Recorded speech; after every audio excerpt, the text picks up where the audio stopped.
দুদিন ধরে আমার চোখের অবস্থা এখন পুরো লাল হয়ে গেছে, চোখ দিয়ে প্রচুর মানে সে পিচুরি টাইপের কাটছে, চোখের অবস্থা খুবই খারাপ।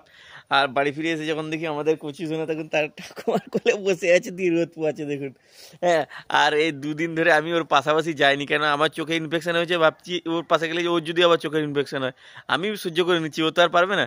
তাই এই জন্য এই দুদিন ধরে কুচিকে আমি কোলেও তুলিনি, এমনি দূর থেকেই এমনি তার সাথে কথা বলছি। এই সোনা বাবুকে দেখুন, পাপা বাবা একটু হেসে দাও, এই তো গুড বয়। পাপা আর একটু হেসে দাও, আর একটু হেসে দাও, আর একটু হেসে দাও পাপা, ও বাবা আর একটু হেসে দাও না। আর মুড নেই, কেমন তাকাচ্ছি দেখুন বদমাসের মতো।